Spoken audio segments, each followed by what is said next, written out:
O Balanço Geral Manhã recebe hoje no Café Especial o ex-ministro Ciro Gomes do PDT, ex-governador do Ceará, ex-prefeito de Fortaleza, que veio bater um papo comigo e Catiúza e tomar aquele cafezinho de verdade que só tem na tela da cidade. Né não, cafezinho de verdade, espero que você goste, seja bem-vindo, né, ex-ministro Ciro Gomes da Fazenda. A gente pode lhe chamar de quê? De governador? Ciro. O que você acha melhor? Ciro.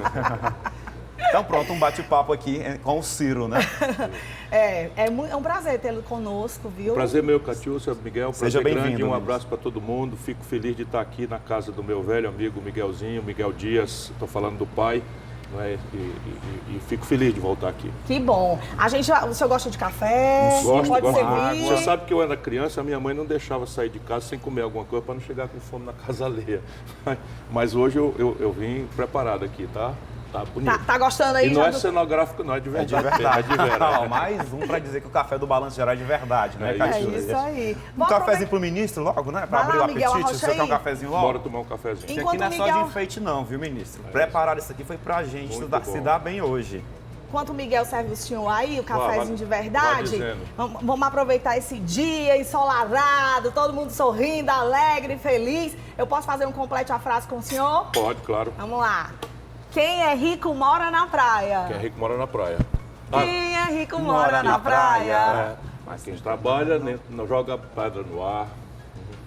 Eu vi o senhor cantando no documentário do Fausto Nilo, né? Sim. Essa música, e aí eu soube que o senhor gosta de música, né? Eu gosto muito, muito mesmo de todo tipo de música, dependendo assim da ocasião, qualquer música serve, do forró raiz até o clássico, eu gosto de tudo.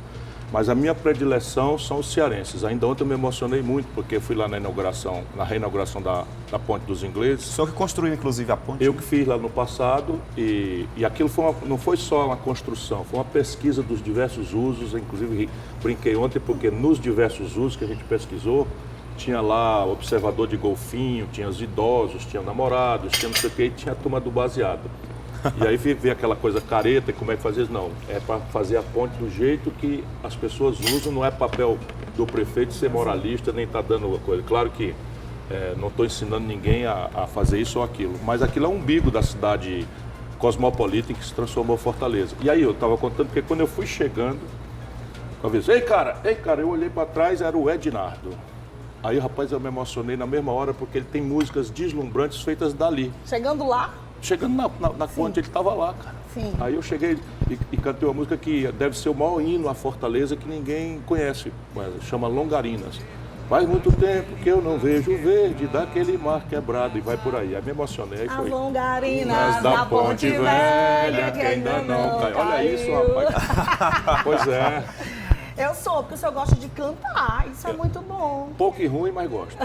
Ó, Ciro gosta de cantar, gosta do Ceará, como ele já falou agora há pouco, gosta de fazer política e também gosta de escrever, né? Inclusive, estava lendo ali o seu livro lançado em 2020, Projeto Construção, né? O Dever da Esperança. O senhor tem experiência tanto no cargo executivo de município, de estado, secretário da Fazenda, secretário da Integração, ministro da Fazenda, ministro da Integração Nacional. E todas essas experiências a gente consegue observar dentro do livro, onde o senhor apresenta alguns pontos que são inadiáveis para o Brasil retomar o progresso, como o senhor diz lá no livro. Como foi elaborar tudo isso, colocar no papel e fazer aquela obra?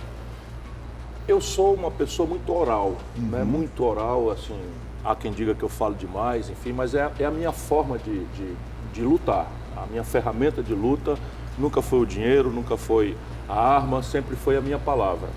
E a palavra, ela vai embora. Hoje em dia até você guarda na internet e tal, mas aí então eu faço um esforço de documentar esse conjunto de ideias, de formular para que especialmente os jovens tenham ali uma referência para entender os problemas e as pistas das soluções. E eu sou uma pessoa, assim, muito sofrida, porque eu compreendo o que o Brasil podia ser e sofro porque vejo o Brasil que podia ser não acontecer nunca. Nós somos, Miguel, Catiúcia, nós somos a nação de pior desigualdade na distribuição de renda do planeta Terra. A pior distribuição de renda. No Brasil, 5 pessoas, os dedos de uma mão, acumulam a fortuna dos 100 milhões de brasileiros mais pobres e de pequena classe média. E isso significa, na prática, um país violento, em que o crime organizado, as facções criminosas, as milícias, não é, o narcotráfico, hoje é quem de fato dão as cartas no Brasil. A política apodreceu de uma forma quase completa. E você, quando olha o país que tem biodiversidade, que tem água, que tem... Nós somos nordestinos, estou falando no Brasil, tem 1 de cada 15 litros de água do mundo estão no nosso território. O clima onde você pode colher uma fruta tropical e uma cultura temperada, tipo trigo ou cevada, no mesmo dia. Quase nenhum país do mundo tem essa potencialidade. Tem petróleo, tem minério. Os minérios modernos, que ninguém sabe nem o que é, nióbio, cádmio, terras raras, que são a base dessa economia digital, da inteligência artificial, dos chips, etc. Tudo o Brasil tem mais do que... E veja essa distância. E a distância é um país que podia ser versus um país que é pela mediocridade política, pela corrupção e tal. E essa é a minha vocação, né? Eu digo que eu não quero mais incomodar os eleitores, não quero mais pedir voto para mim, mas minha tarefa segue sendo iluminar a discussão. Agora, eu queria que o senhor se servisse, né? O povo vai dizer que o senhor veio pra cá, não veio comer, não fez nada aqui do nosso cafezinho. O senhor quer um bolinho, quer um sanduíchezinho, quer um ovinho? Por favor. Obrigado. Bom, enquanto o senhor vai se servir... O senhor quer o quê? Tapioca, um ovinho, um tapioquinho. Miguel, por gentileza ali, ó. Um ovinho pra ele aqui também, que eu acho que cuscuzinho. Agora, governador... Não basta tapioca, diga aí. Pode, tá bom? Aqui, vou deixar o ovinho aqui. Valeu, obrigado. Governador, antes da gente entrar nessa questão da segurança, né, da política em si, como o senhor sempre foi, né, vanguardista, e o senhor se destaca muito como o senhor falou, pela sua oralidade, o senhor fala, diz que vem, tem muita franqueza nas palavras. Mas obrigado. E o homem Ciro Gomes por ele mesmo, né? Em casa, por exemplo, aqui no café com a família, o senhor é avô e teve o Gael. E aí eu pergunto, como é que é isso, né? O senhor vovô teve o Gael. Gael tem o quê? 8, 9 anos? 8 anos. Brincou de carrinho, ainda brinca. Como é que foi esse se redescobrir enquanto homem, enquanto pai? Eu sempre fiz um esforço para não deixar essa coisa do poder, das vaidades, dos cargos, entrar na minha cabeça. Sempre. São coisas práticas, não é de hoje. Vamos lá, eu fui eleito prefeito de Fortaleza, eu não tinha inteirado 30 anos ainda. Aí continuei morando numa casa alugada que eu morava e tal, numa boa. Aí não gosto de andar com segurança, não gosto de tal. Depois eu fui eleito governador, o mais jovem da história do Brasil, até hoje ninguém tomou esse recorde meu, com 32 anos de idade. Não fui morar na residência oficial. Por quê? Porque eu não queria que meus filhos vivessem num ambiente, sabe, com mordomo, com piscina, comendo lagosta na conta do povo. Então, eu tenho horror a isso, horror. E aí eu procurei, então, separar. Eu sou uma pessoa normal na política. Eu nunca quis deixar. E aí, quando eu cheguei, o ministro da Fazenda, eu digo, opa, tá na hora de eu parar, para não tomar gosto desse negócio aí. Parei. A turma dizia assim, você tá maluco? Político que não tem mandato, você acabou. Então, parei e fui para os Estados Unidos, onde eu era absolutamente anônimo. Ali, infelizmente, me separei. Homem, você não tem ideia. Chegava sábado que eu saía da universidade, não tinha assunto para fazer. Ia lá, negada, não tem amizade, essas coisas, tudo. Eu ainda era amigo dos professores, mas ia lá incomodar os professores sábado. Minha irmã chegava, botava uma música ali do Raimundo Fagner e começava a tomar uma e tal. Daí a pouco eu danava a chorar. Porra, diabo, saudade do Ceará, saudade do Brasil e tal. Isso tudo foi muito bom para mim. E eu sou assim, do mesmo jeito, não candidato a presidente da República e tal, agora eu separo. Dia do aniversário do meu filho, não quero nem saber. O senhor se redescobriu com ele? Depois de tanto tempo? Ele para mim, é um refúgio, porque eu sofri muito. Essa última eleição me machucou profundamente. Por quê? Porque eu me senti censurado. Foi a única vez que eu perdi uma eleição no Ceará. E aí é o seguinte, se o meu povo, que conhece meu serviço, que conhece meus defeitos, meu jeito, me deu um terceiro humilhante lugar, o que é que eu estou fazendo na terra alheia pedindo o voto dos outros? Perdi o sentido. E ele é o meu refúgio, a Gisele é meu refúgio. E eu continuo lutando, escrevo, toda semana eu escrevo a newsletter, quem quiser assinar é cirogomes.com.br, sento o pé nas coisas erradas, proponho alternativa, mas eu não quero mais incomodar os eleitores. Ô Ciro, aproveitando esse momento de leveza, o senhor responde se o senhor estiver bem à vontade, né? A gente sabe que em 2020 houve um rompimento, né, político entre o grupo, né, que governava o Ceará há mais de uma década, né, principalmente PT e PDT, e também um rompimento que chamou a atenção do Brasil todo, né, um rompimento familiar. 2 anos após a eleição, como é que está esse convívio com a família? Há um diálogo, uma tendência de entendimento? Ou ainda o senhor não se sente apto a falar? Porque eu lembro que na última entrevista o senhor disse assim, não me pergunte sobre isso. Não, eu pode me perguntar à vontade e tal. Sob o ponto de vista pessoal, doeu muito. Porque aquela história, eu me sinto meio que criador do Cid e do Camilo. Sim, claro que cada um deles tem seu valor, tem pessoas, senão eu não teria dado oportunidade para eles. Mas eu me sacrifiquei pessoalmente. Eu fiquei inelegível no Ceará por força da lei. Você não pode ser candidato se o seu irmão é governador. Eu tinha 50 anos de idade. O Tasso Gereissati e o Lúcio Alcântara diziam, você está maluco? Se for para você, a gente abre mão, mas você está maluco, vai botar o teu irmão, tu vai ficar inelegível e tal. Mas, rapaz, minha tarefa não é virar o dono do Ceará, minha tarefa é criar caminho para criar novas lideranças e tal. E eu tenho segurança que se não fosse o meu sacrifício, não teria nascido os dois. Aí, de repente, você sente uma facada nas costas, quando você olha, a facada já dói. Traição dói. Quando você olha quem tá segurando a faca, meu irmão, aí é de partir o coração. A sua cria fazer isso e tal. E aí, o que é que acontece? Tem um lado pessoal, que eu já meio que pacifiquei. Eu sou cristão, eu fico me lembrando da preciosa lição que está na Bíblia, não é? Por que Deus, o Onipotente, manda seu filho para a terra e entre 12 discípulos, ele escolhe para ser o traidor? Por quê? Porque tem uma lição sobre a amargura, sobre a fraqueza do caráter do ser humano, que é, né, a lição preciosa que tem, porque Judas acabou aperfeiçoando a profecia. Não é? Então, Deus precisou botar um traidor na circunstância de Jesus. E como eu tenho essa fé, e eu leio e eu tal, a parte pessoal meio que está cicatrizada. Não aqui ali, sabe, dá uma angústia, dá uma Mas dá para tomar um cafezinho, tipo, com o Cid, conversar, guardar Aí, um pouquinho a questão política? Eu ia lhe dizer o seguinte, o problema meu não é particular, o meu problema é o seguinte, essa gente não é traiu a mim, essa gente está destruindo o Ceará. E você pode achar que eu estou exagerando, mas veja, o Ceará era, Miguel, o estado que sobrava mais dinheiro no fim do mês para você gastar com segurança, com saúde, com educação e tal. Hoje é o estado mais quebrado do Brasil, isso em 3 anos. Camilo quebrou o estado do Ceará.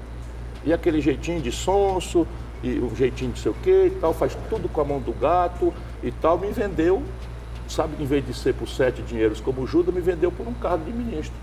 Então, a parte pessoal eu engulo, mas a traição permanente contra o Ceará, isso eu não posso perdoar, porque nós somos o que somos, eu, Cid, ele, por causa do povo do Ceará. E eu vou morrer desse lado, eu não mudo de lado. Governador, ainda pegando, né, já o senhor está mostrando esses 2 vieses, né, ainda pelo viés, assim, pessoal, íntimo e pessoal. O senhor fala atualmente com o governador Cid? Se eu encontrar, eu estendo a mão para ele, mas se eu puder não encontrar, eu prefiro. Vocês não se falam? Não. O senhor se sente isolado? Não. Veja bem, a minha vida toda foi assim. Eu me lembro, Catiúcia, quando eu fui escolhido pelo Tasso Gereissati, líder do governo, eu era um garoto razoavelmente jovem, então eu não tinha 26 anos, eu era a 2ª vez deputado estadual.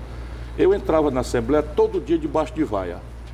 Todo dia eu entrava debaixo de vaia. Não precisava tanto fazer, eu estava com a gravata vermelha, azul. Vocês repararam que o PT sumiu com o vermelho aqui? Se eu vejo a gravata vermelha Não, o PT sumiu com vermelho, agora não sou mais vermelho, não é tudo falso, é tudo mentira, tudo picaretagem, virou uma quadrilha, infelizmente, no Brasil e aqui, o PT.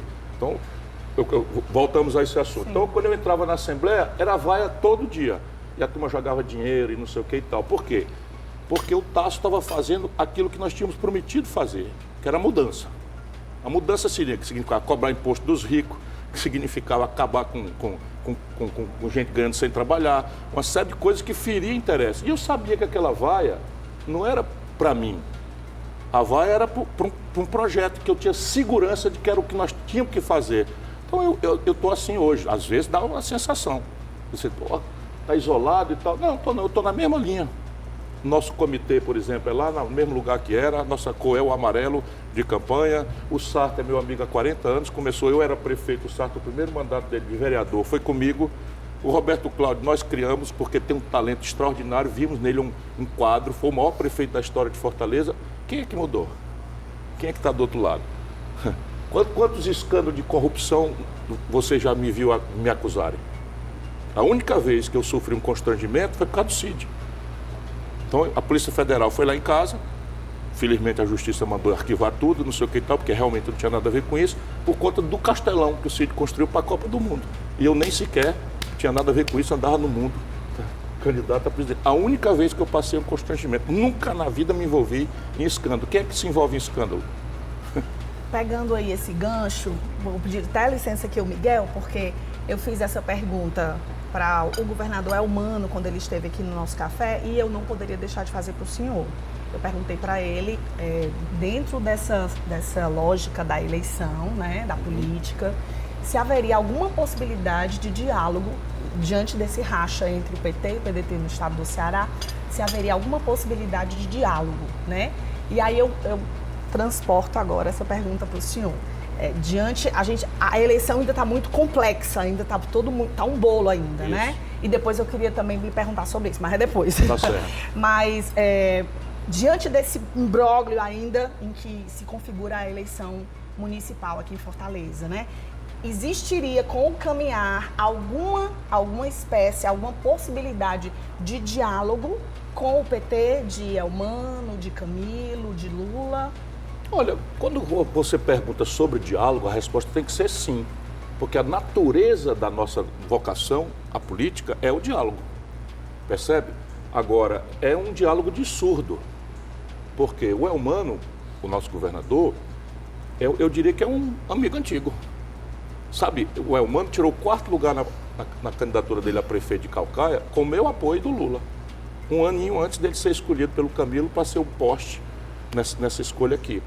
Percebe? Ele simplesmente não se revelou uma pessoa capaz de ocupar aquele lugar na plenitude. Esse é o problema. Aí fica lá de testa de ferro, de coisas que eu tenho segurança que não são a vocação dele. Vamos lá. O Ceará tinha 23 secretarias de Estado. Já é muita coisa, custa um dinheiro da peste, 23 secretarias de Estado. O Camilo mandou e o Elmano criou 17 secretarias novas. Sabe quanto é que custa isso por ano, gente querida? R$1 bilhão. E fez para quê? Para melhorar o serviço público? Não, loteou o Estado inteiro. Cada lote desse é para alguém roubar. Eu estou dizendo concretamente, pode me perguntar onde é e tal. Agora, de tanta gente falar, dizer o nome, ele demitiu 9. E aí fica constrangendo a imprensa, constrangendo a cúpula do Ministério Público, constrangendo o Judiciário. Ninguém apura nada. Percebe? Então, o diálogo tem que ser isso. Veja bem, eu quando era governador, e alguém, seja humilde que fosse, mas imagina, um ex-governador, eu era governador, o Adalto Bezerra era ex-governador. Você está doido? O Adalto Bezerra dizia assim numa entrevista, olha, tem gente roubando no governo do Ciro. Eu imediatamente ligaria para ele e dizia, governador, posso ir aí na sua casa? Percebe? Eu iria lá e dizer, por favor, me ajude, onde é que estão roubando no meu governo? E comigo não tem. É tentativa de processo para me calar, para me constranger e tal. Tá certo isso? Isso é diálogo? Estou dizendo claramente, nesse Estado não se faz uma obra pública sem exigência de propina. Olha que coisa grave, o ex-governador dizer uma coisa dessa. Esse Estado virou o paraíso da obra parada, tem mais de R$1,5 bilhão jogado na lata do lixo, um dos estados de gente mais pobre do Brasil. Toma nota aí, Centro de Formação Olímpica, nós acabamos de ter uma Olimpíada, o Brasil está dando para trás, por quê? Porque a gente não dá oportunidade de esporte de alto rendimento para uma garotada da periferia que tem toda a condição, sabe, de escapar da droga, de escapar da facção criminosa, da violência, etc, etc. E o esporte é um caminho fundamental. Se gastou quase R$500 milhão, está ali na frente do Castelão, parado, a obra parada. Faz 15 anos que o Cid começou o anel viário para tirar as cargas do centro de Fortaleza, para tirar as cargas de dentro da cidade, parado. Eles compraram, o Cid comprou um hotel na frente do Hotel Marina para fazer um hotel escola. Nós temos que dar um upgrade, sabe, qualificar a mão de obra do turismo do Ceará, que é a última vocação da nossa cidade. Eles fecharam a Guararapes com 40 anos. A última indústria grande do Ceará, de Fortaleza, fechou. Foi-se embora. Nós estamos decadentes em todos os setores da vida nacional. Então, vamos lá. O aquário, tenha paciência, quase R$500 bilhão jogado na lata do lixo. O metrô de Fortaleza, agora celebraram um convênio no governo do Elmano, completamente imoral, para uma firma que não tem a menor condição técnica de executar o coisa. E vou dizer aqui, graças a Deus, aquele chão que onde está hoje o Tatuzão parado, que foi uma fortuna para o Ceará, é meio cristalino. Senão, nós estamos arriscados a Catedral e o Palácio do Bispo, onde trabalha o prefeito, cair, afundar no buraco, porque está lá parado, 32 metros lá embaixo, e assim, eu vou cansar você. Virou o paraíso da obra parada. Tem um hospital na UES, 600 leitos, parado, fechado. Já receberam a propina da obra e o hospital não funciona. Mais da metade do hospital de Quixeramobim não funciona, mais da metade do hospital de Jaguaribe, do Vale do Jaguaribe, não funciona. Sabe, lotearam os hospitais do Estado com politiqueiro, lotearam a educação com politiqueiro. E se quiserem ouvir, prestem atenção. Se não quiserem, ok, democracia é assim mesmo. A gente vota certo, ganha. Vota errado, toma na cabeça. Agora, governador, percebo muito forte a sua presença na campanha eleitoral aqui em Fortaleza, né? Na inauguração do comitê do prefeito Sarto. O senhor estava lá, o senhor até falou, né? E eu queria lhe perguntar sobre a ex-prefeita Luiziane Lins, né? Que está bem afastada da disputa aqui na capital.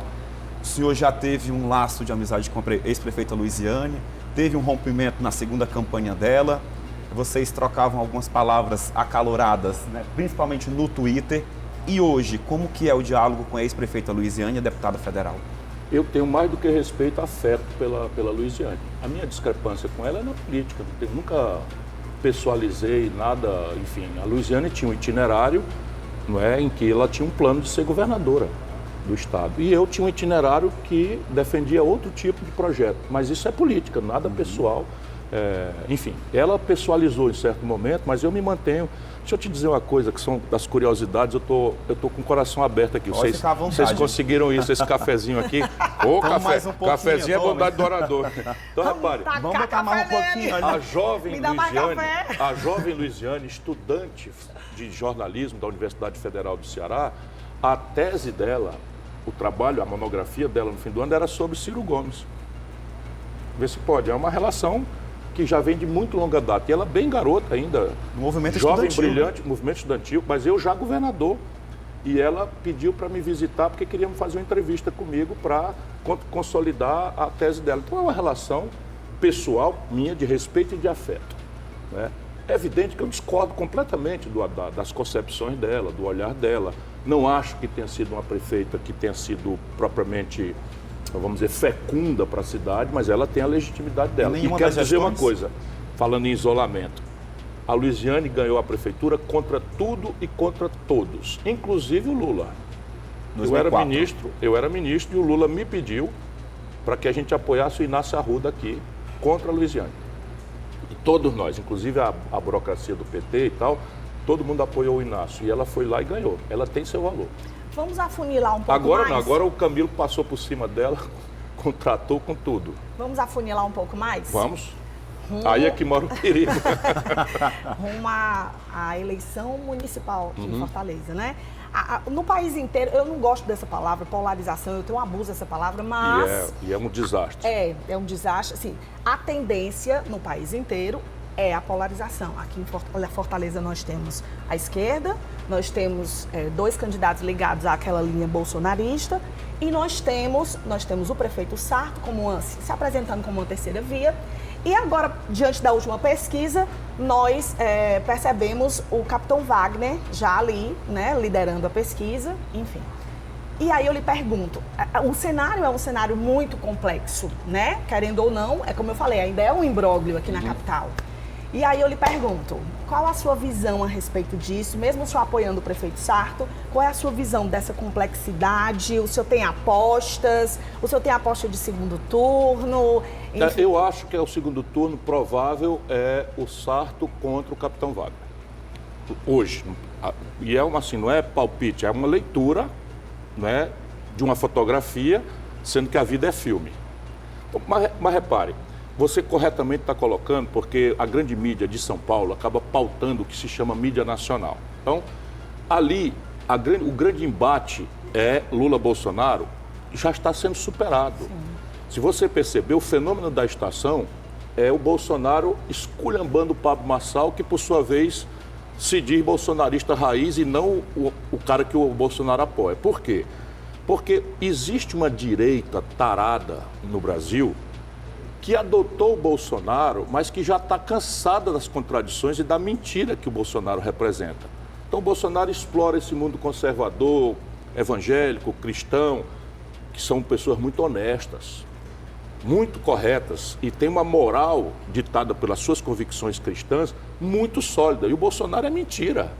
O Bolsonaro é um depravado, o Bolsonaro é um corrupto, percebe? Então já tem uma separação e está surgindo uma direita. Aqui em Fortaleza está acontecendo a mesma coisa. O bolsonarista raiz, digamos assim, está com o André Fernandes, que surge para ser um fenômeno. Vamos lá, eu vou falar uma expressão aqui, mas o povo na rua chama de raspacu. Percebe? Então o camarada entra, pretende ser prefeito da maior capital, sob o ponto de vista econômico, do Nordeste e se apresenta porque é um cara de lacração na internet. Ok, tem uma turma aí, uma garotada que acha que a política e merda é a mesma coisa. Então, quem é o mais anti-tudo? Quem é o que parece ser o mais esculhambado de todos? Vamos votar nele. Isto é o bolsonarismo. O capitão é outra coisa. O capitão meio que se conectou com o bolsonarismo, mas o capitão vem de ser um líder de um motim em Fortaleza. Ele se lança para a vida pública liderando um motim cuja lógica era qual? Eu paro a polícia, deixo os bandidos tomarem conta da cidade, amedronta a cidade como um todo e o governo então vai ter que dar o meu salário maior.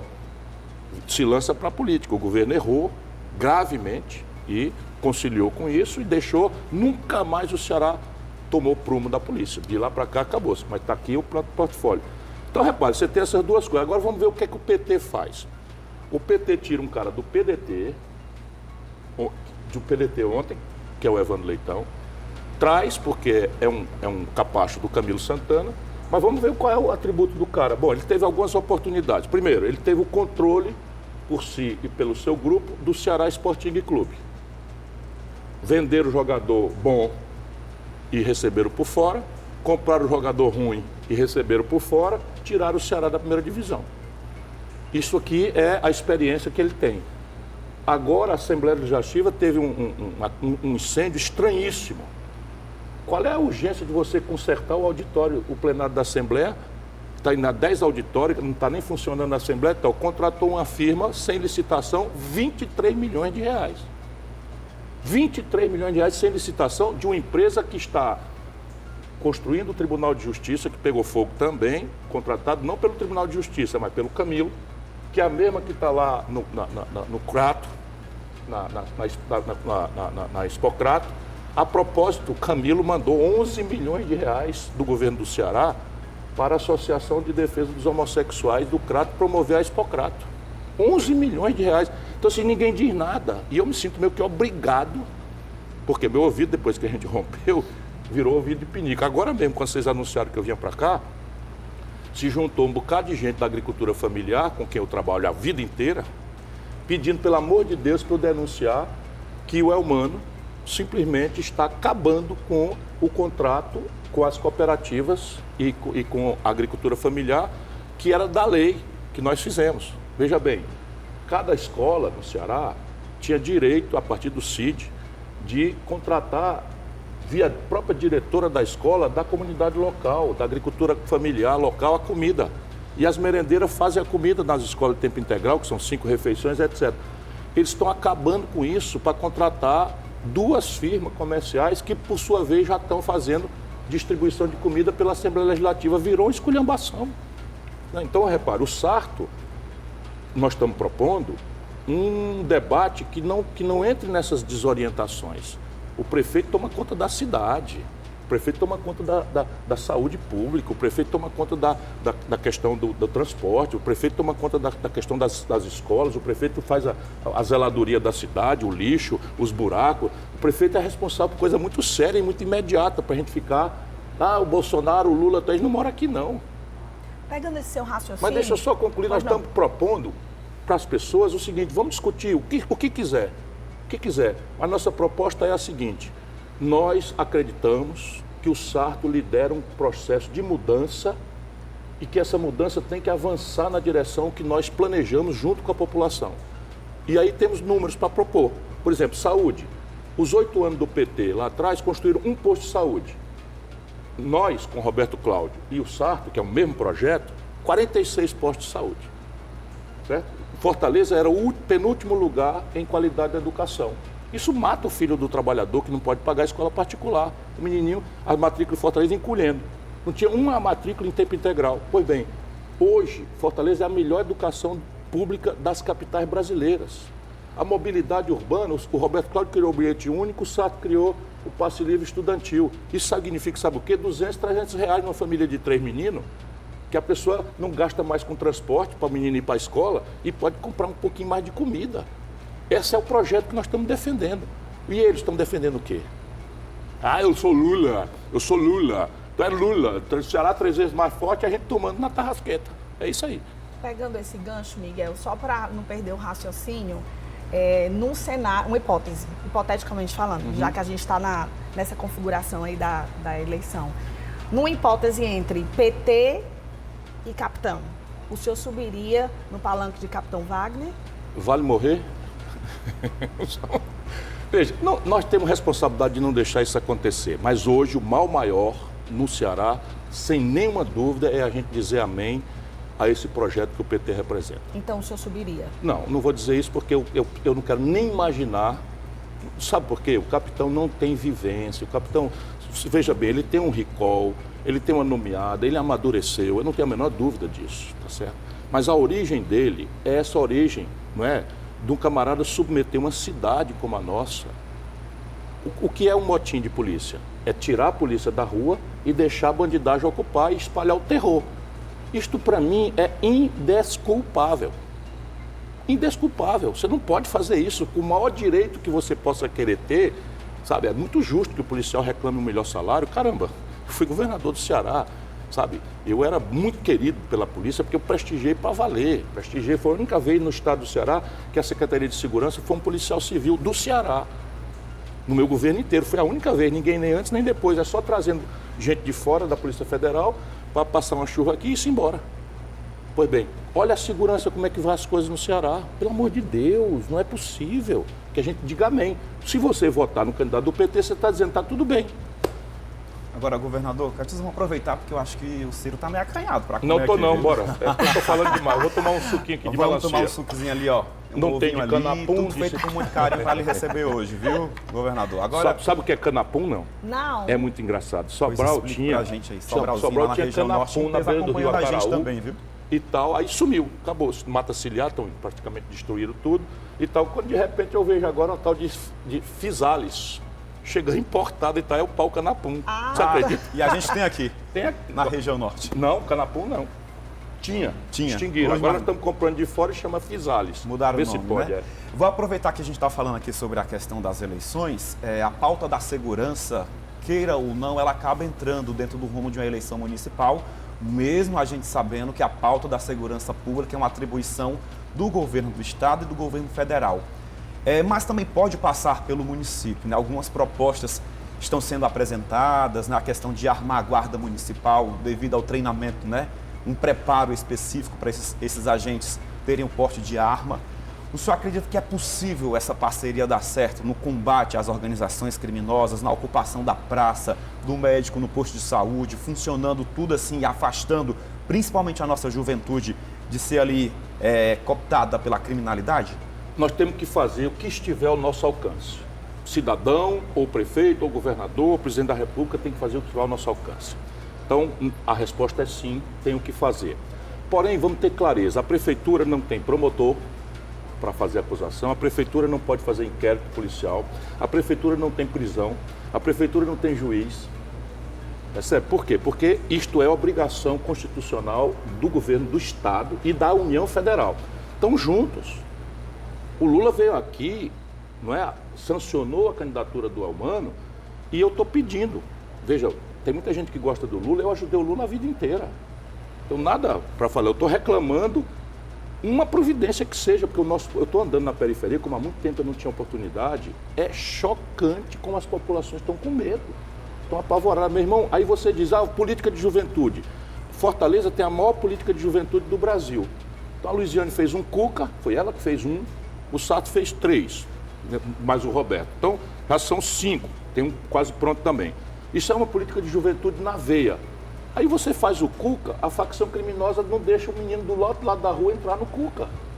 Aí você faz o Areninha, foi um programa muito exitoso, que bota a criança no segundo turno, no contraturno, para fazer reforço escolar. Aí tem vestiário, toma banho, tem competição, que é uma forma de você ir, não é, qualificando a saúde mental das pessoas e tal. O esporte tem essa funcionalidade. Matam criança e adolescente na entrada da Areninha. Então, irmão, ontem nós fomos inaugurar a Ponte dos Ingleses, estava lá o povo apavorado, porque vejam bem aonde está chegando o desgoverno no Ceará. Simplesmente 2 cabas de facção passaram na rua mandando os comerciantes fechar. E os ambulantes ir embora, porque, veja bem. Então, repare, eu outro dia passei, Catiúcia, me escute, olha aqui, eu estou ficando velho ou doido, não sei. Eu passei outro dia, quando eu olhei para a residência oficial, onde eu não fui morar, e onde mora o Elmano, eles botaram em cima do muro da casa do governador cerca elétrica. Sabe? Arame farpado e tal, a casa do governador cercada de casa militar, de polícia militar por todo lado. Imagina o nosso povo no Vila União, no Monte Castelo. Percebe? Ou a gente toma providência, ou isto simplesmente não vai funcionar. O que é que mais pode fazer o Sarto? Eu acho que ele pode armar a Guarda Municipal, mas isso vamos dizer, é um tiro na água. Por quê? Porque não é aparato que vai resolver isso. O que vai resolver isso é inteligência policial, é tecnologia. E aí o Sarto tem hoje uma estrutura, nem devemos divulgar muito, mas uma estrutura de câmeras inteligentes que fazem a identificação, inclusive facial, parte delas, e vai evoluindo. Não quero contar muito o que está sendo feito, mas isso é um insumo importante que a Prefeitura está fazendo. Já são 7.000 câmeras. Então, por exemplo, esses bandidos que estavam aterrorizando na Praia de Iracema foram filmados por uma câmera da Prefeitura. E permitiu-se que imediatamente fossem presos os 2. Isso é uma ajuda. Iluminar melhor a cidade, está sendo tudo substituído por LED, por luz branca e tal, isso ajuda. Forçar a iniciativa privada a murar os terrenos baldios, isso ajuda. Sabe, forçar uma mão dentro dos ônibus, a Guarda Municipal pode fazer por amostragem, sem impedir muito o fluxo das pessoas, para desarmar as pessoas, enfim, pode fazer. Mas o que nós precisamos dar é uma sugestão de que nós não votamos mais em quem não cuida da nossa segurança. Pegando esse viés, né? O governo do estado anunciou várias ações com a chegada do novo secretário de combate às facções criminosas, enfim. O que é que o senhor faria diferente? Totalmente tudo diferente. Isso é tudo que eles estão fazendo é mentira e marketing. Por exemplo? Por exemplo, se você hoje for... Eu prometi para a cidadã que me contou isso não devassar, mas vamos lá. Eu fui num conjunto habitacional construído por nós. E eles me disseram, e eu por isso fui lá pessoalmente, sem segurança, sem nada, dirigindo o meu próprio carro, e entrei lá e comecei a conversar. As pessoas com muito medo, olhando para um lado, olhando para o outro e tal. Disse, tem um cafezinho aí, tem não sei o que e tal, acabei conversando. Então me disse a senhora o seguinte, doutor, aqui é o seguinte, toda semana, cada família aqui desse conjunto habitacional tem que pagar R$50 por semana para a facção. E os comércios têm que pagar R$100 por semana. Isso aqui em Fortaleza? Aqui em Fortaleza. Mas isso está pesteando no Ceará todo. Pesteando no Ceará todo. Outro dia recebi de um vereador de Sobral, para falar claro, a notícia de que os vereadores em campanha têm que pagar R$60 mil para entrar numa determinada comunidade. Eu digo, falei para os seus líderes. Isso foi noticiado ontem no Globo. Mas eu estou noticiando isso aqui faz tempo. E repare, então como é que você faz? Todo mundo sabe quem é que está fazendo isso naquele conjunto habitacional. Está todo mundo amordaçado, todo mundo apavorado e tal. Eles chegaram, doutor, entrar aqui na casa da fulana, minha vizinha, com um saco de droga e com a arma e dizer, olha, eu vou deixar esse saco aqui dentro, do jeito que eu deixar aqui é para ficar. E eu venho buscar quando eu puder e se der com a língua nos dentes, morre. Ou seja, aquela comunidade ali, toda ela sabe quem é o faccionado. Então, é aí que está o caminho. Você montar uma estrutura de inteligência, aproveitando, protegendo a comunidade, para que ela não se exponha, e cirurgicamente tirar os chefes, olhar o dinheiro, por onde é que está indo o dinheiro. Aí o Evandro Leitão, presidente da Assembleia Legislativa, líder do governo, a gente propõe uma CPI do narcotráfico. O que é que ele faz? Ele diz, não vou fazer essa CPI do narcotráfico não, porque eu tenho família. Ou seja, o candidato do PT quer que a polícia vá se expor. Ora, a polícia é trabalhadora. A polícia não é burguesa, não. A polícia não mora na aldeota, nem na Praia de Iracema, não. A polícia mora na periferia. Sai para trabalhar, a família fica lá, sujeita a esse terror. Percebe? E aí a autoridade, que quer ser o prefeito da cidade, pelo Camilo, que nunca fez nada. Essas facções criminosas começaram aqui nesses últimos anos. Não tinha isso aqui, não. Imagina, você perguntando o que é que eu faço. Então eu iria cirurgicamente mapear a cabeça e, com o apoio da Justiça, com o apoio do Ministério Público, que seriam mobilizados para isso, eu cirurgicamente ia cortar a cabeça dessa cobra, dessa hidra, dessa medusa. Corta uma, nasce duas. Corta duas, nasce quatro. Corta quatro até que acaba. Bom dia. Tá aí, então, vamos fazer, infelizmente nós temos que fazer o fechamento, É muito da justo. nossa conversa. Muito bom o cafezinho, muito bom mesmo. Bom, Miguel, faça as honras. Você tem mais alguma pergunta para fazer para o nosso governador Ciro, para fazer o fechamento da nossa conversa aqui? Governador, é sobre ainda 2022, né? Caso a candidata tivesse sido Isolda Sela, que já foi de seu partido, o PDT, hoje poderíamos ter uma configuração politicamente diferente no Ceará? Olha, nós teríamos o mesmo desastre. Por quê? Porque a Isolda jamais foi governadora do Ceará. A Isolda, infelizmente, aceitou com casca e tudo ser a testa de ferro desse projeto do Camilo. E foi nas mãos dela que o Ceará quebrou. Estou falando isso com tristeza, porque é uma amiga de infância. Vem lá de Sobral. Nós que, de novo, demos oportunidade, o Veveu, etc, etc, não quiseram nem saber. E aí nós fizemos o quê? Vamos ter clareza, por favor, que às vezes parece que é uma coisa minha, pessoal. Vamos ver.